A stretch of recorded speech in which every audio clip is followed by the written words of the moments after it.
Breaking news. Israel దాడిలో Iran అణుకేంద్రంలో విషవాయువులు leak అయ్యాయా? ఇరాన్లో రేడియేషన్ పెరిగిపోయిందా? ఇప్పుడు ఇదే భయం అక్కడి ప్రజలను వెంటాడుతోంది. ఇరాన్ న్యూక్లియర్ సైట్ నతాన్జ్పై ఇజ్రాయెల్ భీకర దాడి చేసింది. ఇస్ఫహాన్లోని మరొక అణుకేంద్రంపై కూడా అటాక్ చేసింది. దీంతో ఎప్పుడు ఏం జరుగుతుందోనని హై టెన్షన్ నెలకొంది. యురేనియం లీక్ అయితే అత్యంత ప్రమాదకరమని భయపడుతున్నారు ప్రజలు. లక్షల సంఖ్యలో మరణాలు సంభవించే ఛాన్స్ కూడా ఉంది. యురేనియం ఫ్లోరిన్ కలిసినప్పుడు వెలువడనున్న ఈ యురేనియం హెక్సాఫ్లోరైడ్ అనే విషపూరిత వాయువుతో ప్రాణాంతకంగా మారబోతుంది. ఇది అత్యంత ప్రాణాంతకమైన వాయువుగా చెప్తున్నారు. దీన్ని పీలిస్తే సెకండ్ల వ్యవధిలో మరణం సంభవించే అవకాశం కూడా ఉంది. ఇరాన్లోని పరిస్థితిపై అంతర్జాతీయ అణు ఇంధన సంస్థ తీవ్ర ఆందోళన వ్యక్తం చేస్తుంది. ఈ నేపథ్యంలో యుఎన్ ఏజెన్సీ కూడా హెచ్చరికలు జారీ చేసినట్టుగా తెలుస్తోంది. ఇజ్రాయెల్ దాడిలో ఇరాన్ ప్రధాన న్యూక్లియర్ సెంటర్లో రేడియో ధార్మిక విషవాయువులు లీక్ అయ్యే అవకాశం ఉందంటూ యుఎన్ టాప్ ఏజెన్సీ హెచ్చరించినట్టుగా మనకు వార్తలు అందుతున్నాయి. ఇటీవల ఇజ్రాయెల్ చేసిన దాడులు అంటే జూన్ 13 తర్వాత ఇరాన్లోని ప్రధాన అణుకేంద్రం నతాంజ్ లోపల రేడియోలాజికల్ ఇతర రసాయన కాలుష్యం జరిగే అవకాశం ఉన్నట్టుగా చెప్తున్నారు. ఈ విషయాన్ని ఐక్యరాజ్యసమితి అణు విభాగం అధిపతి హెచ్చరిస్తున్న పరిస్థితి. ప్రస్తుతం నతాంజ్ కాంప్లెక్స్ బయట రేడియేషన్ సాధారణంగానే ఉందని స్పష్టం చేస్తున్నారు.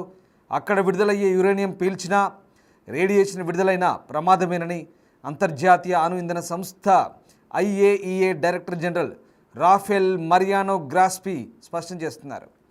ఇక ఇరాన్లోని నతాంజ్ అణు కేంద్రం బయట రేడియో ధార్మికత స్థాయిలో ప్రస్తుతానికైతే ఎలాంటి మార్పు లేదు. ప్రజలతో పాటు పర్యావరణంపై ఎలాంటి ప్రభావం లేదని చెప్తున్నారు. అయితే ఇరాన్ అణు సౌకర్యాలపై ఇజ్రాయెల్ దాడులపై రష్యా అభ్యర్థన మేరకు వియన్నాలో జరిగిన ఐఏఈఏ బోర్డు సమావేశంలో గ్రాసీ దీన్ని ప్రస్తావించారు. నతాంజ్, ఇస్ఫహాన్ అణు పరిశోధన కేంద్రాల నుంచి ఎలాంటి ప్రతికూల ఫలితాలు కనిపించలేదన్నారు. కానీ నతాంజ్ లోపల ఉన్న యురేనియం హెక్సాఫ్లోరైడ్ అనే వాయువు విషపూరితమన్నారు. ఇది శుద్ధి సమయంలో యురేనియంతో కలిపి ఫ్లోరిన్గా మారుతోంది. ఒకవేళ ఇది లీక్ అయితే కనుక చర్మాన్ని కాల్చివేస్తోంది.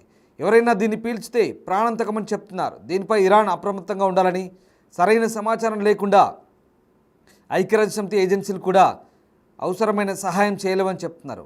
అనుమతి దొరికిన వెంటనే అణు సౌకర్యాలకు తనిఖీ చేయాలంటూ విభాగానికి చెందిన అధిపతి చెప్తున్నారు. సో ఇరాన్, రష్యా వంటి దేశాల తరపున వెనిజులా ప్రత్యేక బోర్డు సమావేశంలో ఈ జాయింట్ ఒక స్టేట్మెంట్ అయితే ఇచ్చింది.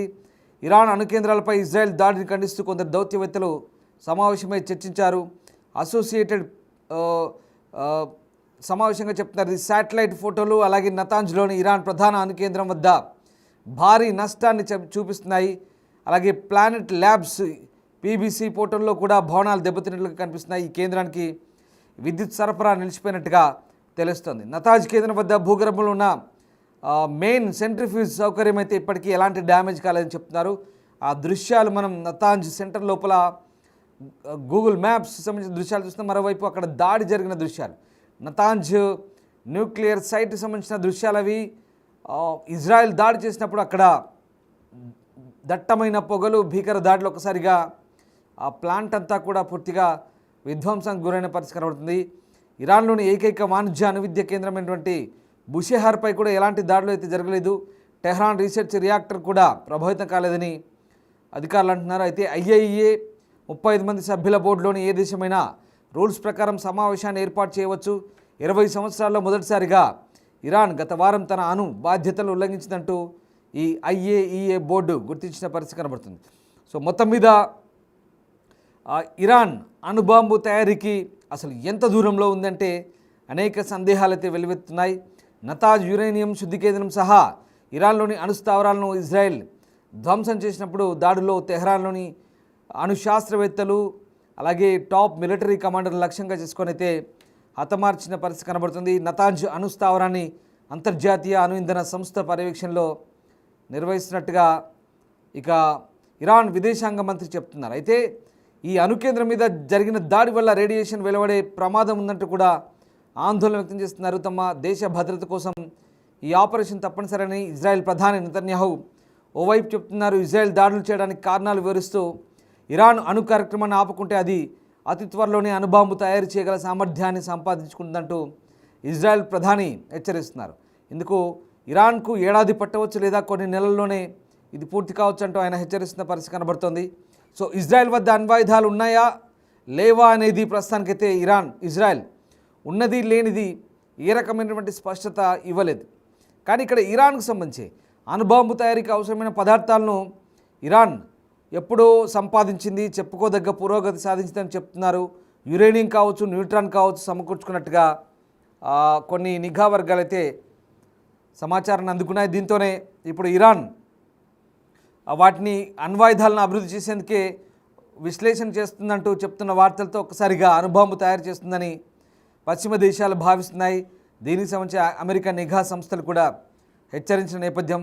ఈ నేపథ్యంలోనే ఒక్కసారిగా అసలు ఇరాన్ అణు కార్యక్రమానికి సంబంధించి తాము మాత్రం శాంతియుత ప్రయోజనాలకు ఉద్దేశించిందంటూ అణ్వాయుధాలను ఎన్నడూ తయారు చేయలేదంటూ ఇరాన్ చెప్తున్నది. అయినప్పటికీ కూడా 1980 నుంచి 2003 మధ్య ఇరాన్ అణ్వస్త్రాన్ని అభివృద్ధి చేయడానికి పనిచేసినట్లుగా అంతర్జాతీయ అణుఇంధన సంస్థ దర్యాప్తులో గుర్తించింది. 2009 వరకు కూడా కొన్ని కార్యకలాపాలు సాగించినట్టుగా గుర్తించింది. ఈ ప్రాజెక్టుకు అమాద్ అని పేరు కూడా పెట్టినట్టుగా సమాచారం. ఇక ప్రధానంగా ఇరాన్ ప్రభుత్వం ఫోటో ప్రాంతంలో యురేనియాన్ని శుద్ధి చేసేందుకు భూమి లోపల ఓ కేంద్రాన్ని నిర్మించినట్టుగా పశ్చిమ దేశాలు 2009లోనే గుర్తించాయి. అప్పటి నుంచి ఇరాన్ అణ్వస్త్రాలను అభివృద్ధి చేస్తుందంటూ ఇప్పటివరకైతే ఇంకా ఎలాంటి ఆధారాలు చూపించలేదు. కానీ మొత్తం మీద ఇరాన్ కూడా 2015లో ఒక ఒప్పందం చేసుకుంది. ముఖ్యంగా తమ అణు కార్యకలాపాలపై అనేక ఆంక్షలను అంగీకరించింది. ప్రపంచ దేశాల కఠిన ఆంక్షలను తప్పించుకోవడానికి అణు కార్యక్రమాన్ని పర్యవేక్షించేందుకు అంతర్జాతీయ అణుశక్తి సంస్థకైతే అనుమతి ఇచ్చింది. అయితే 2018లో డొనాల్డ్ ట్రంప్ అమెరికా అధ్యక్షుడైన తర్వాత 6 దేశాలు ఏవైతే ఉన్నాయో ఒప్పందం చేసుకున్నాయి. అవి వైదొలిగారు. ఇరాన్ అణుబాంబు తయారు చేయకుండా ఈ ఒప్పందం ఆపలేదంటూ అమెరికా చెప్తోంది. అయితే దీంతో ఇరాన్ మీద మళ్ళీ ఆంక్షలు విధించిన పరిస్థితి. ఇక మొత్తం మీద 20 ఏళ్లలో తొలిసారి అణ్వస్త్ర వ్యాప్తి నిరోధకానికి సంబంధించిన నిబంధనలు కూడా ఇరాన్ ఉల్లంఘించిందంటూ అంతర్జాతీయ అణుఇంధన సంస్థలో భాగమైన 35 దేశాలు కూడా ప్రకటించిన నేపథ్యంలో ప్రస్తుతం ఇక ఇజ్రాయెల్ ఈ దాడులకైతే పాల్పడింది. ఒకసారి ఆ దృశ్యాలు చూడండి. నతాంజ్ న్యూక్లియర్ సైట్పై ఇజ్రాయెల్ చేసిన దాడికి సంబంధించిన దృశ్యాలు అవి 13వ తారీఖున సరిగ్గా ఆ దాడులు చేసింది. ఒకసారి ఆ దాడులు జరిగినప్పటి దృశ్యాలు చూద్దాం.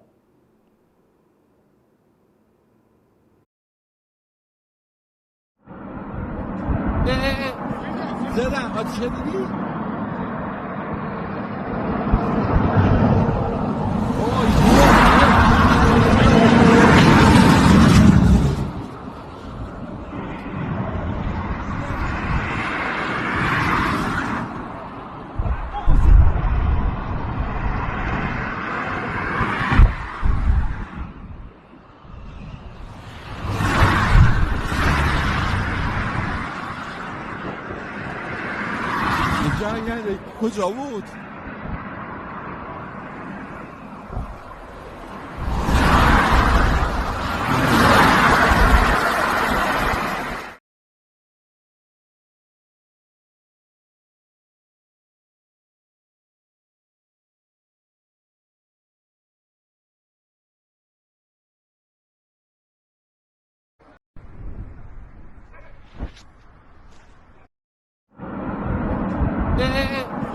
زدم آتیش دیدی؟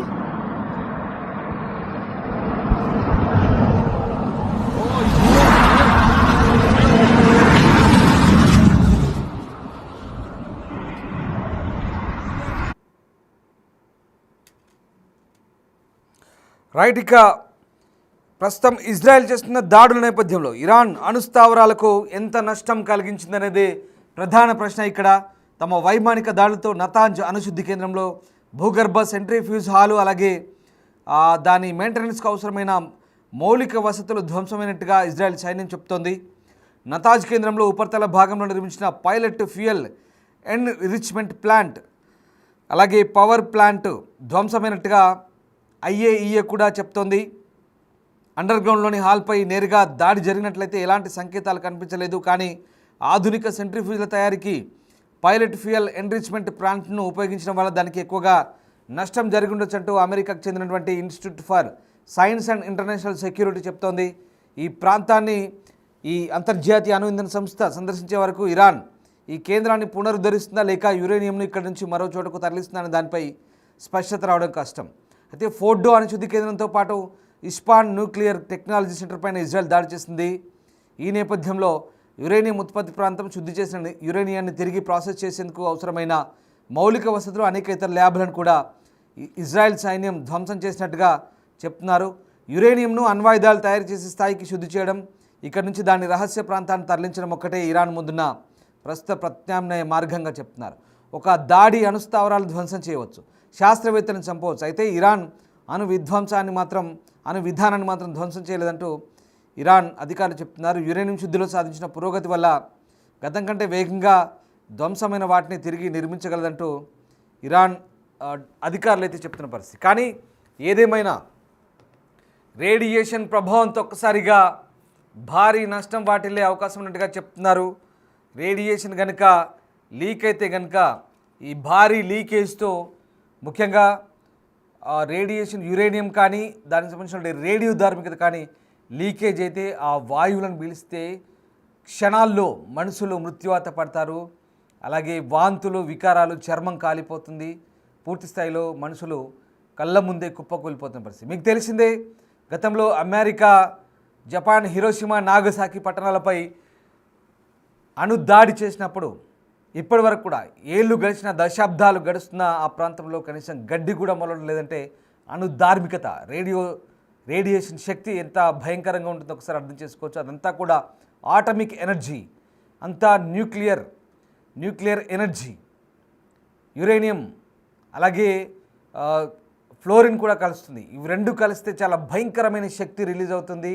ఆ వాయువు పీల్చినా కనీసం ఆ వాయువుకు సంబంధించిన ఒక విషవాయువును ఒక క్షణం పాటు పీల్చిన వెంటనే ప్రాణాలు కూడా కోల్పోతారు, చర్మం అంతా కూడా కాలిపోతుంది, రేడియేషన్ గురవుతారంటూ చెప్తున్నారు. వాతావరణం అంతా కాలుష్యం అవుతుంది. పూర్తిగా రేడియో ధార్మికత వల్ల అక్కడ ప్రాంతం అంతా దెబ్బతింటుంది. భూమిలో కూడా దాని విష ప్రభావం ఉంటుందంటే కొన్ని దశాబ్దాల వరకు ఉంటుంది. ఇప్పుడు జపాన్లో కూడా అదే పరిస్థితి ఇప్పుడిప్పుడే కుదుట పడుతుంది. సో అలాంటి సిచ్యువేషన్ కనుక ఇరాన్లో వస్తుందా, అదే భయం ప్రస్తుతం అక్కడి ప్రజల్లో నెలకొంది. మరి ఈ యురేనియం లీకేజ్కు సంబంధించి ప్రస్తుతం అంతర్జాతీయ అణు ఇంధన సంస్థ, ముఖ్యంగా అంతర్జాతీయ అణు ఇంధన సంస్థ దీనికి సంబంధించి త్వరలోనే ఈ అంశానికి సంబంధించి త్వరలోనే ఒక క్లారిటీ ఇచ్చే అవకాశం ఉంది. ప్రధానంగా యురేనియం ఫ్లోరిన్ కనుక లీక్ అయితే యురేనియం హెక్సా ఫ్లోరైడ్ అనే విషపూరిత వాయువు వెలువడే అవకాశం ఉంది. ఇదే కనుక ప్రజలు పీలిస్తే లక్షల సంఖ్యలో మరణాలు సంభవించే అవకాశం ఉంది. ఇప్పుడు అదే హైటెన్షన్ కొనసాగుతుంది. యురేనియం లీకేజ్ సంబంధించి ఇప్పుడు ఈ ప్రమాదకర పరిస్థితికి సంబంధించి ఒక ఆసక్తికర చర్చ, అలాగే ఉత్కంఠభరితమైన చర్చ జరుగుతుంది. ఇరాన్ న్యూక్లియర్ సైట్ నతాంజ్ అలాగే ఇస్ఫహాన్ ఈ రెండు ప్రాంతాల్లో జరిగిన అటాక్స్ సంబంధించి లీకేజ్ సంబంధించి ప్రస్తుతం ఒక చర్చ అయితే సాగుతుంది. సో మొత్తం మీద ఆ ప్రాణాంతక వాయువులు ఇప్పుడు లీకేజ్ అయ్యాయా లేదా ఎలాంటి సిచ్యువేషన్లో ఉందో అంతర్జాతీయ అణు ఇంధన సంస్థ అక్కడికి వెళ్ళాక దాన్ని పూర్తి స్థాయిలో పరిశీలించి నిర్ధారణ చేసే అవకాశం కనిపిస్తుంది. ఇరాన్ అయితే ప్రస్తుతానికి అలాంటిది ఏం లేదంటుంది, భయాందోళనకు గురి కావాల్సిన అవసరం లేదంటుంది. ఒకవేళ నిజంగా సపోజ్ అలాంటిదే కనుక జరిగితే ఆ ప్రాంతం అంతా ఇప్పటికే అది వ్యాపించి ఉండేది, ఆ విషవాయువులు వ్యాపించి చాలా పెద్ద సంఖ్యలో మరణాలు సంభవించాయి. కానీ ఇప్పటివరకైతే అలాంటి నిర్ధారణ ఏం జరగలేదు, అక్కడ అలాంటి ప్రమాదం ఏం కనబడట్లేదు. అంటే ఫ్యూచర్లో దాని మీద దాడి జరిగింది కాబట్టి మెల్లమెల్లగా లీక్ అయితే కనుక చెప్పలేం. సో దానికి సంబంధించి ఇప్పుడు ఆందోళన ఎలాంటి సిచ్యువేషన్ ఉంటుందని మాత్రం అణు ఇంధన సంస్థ అక్కడికి వెళ్ళి శాస్త్రవేత్తలు పరిశీలించాకే పూర్తిస్థాయి నిర్ధారణ అయ్యే అవకాశం కనిపిస్తోంది.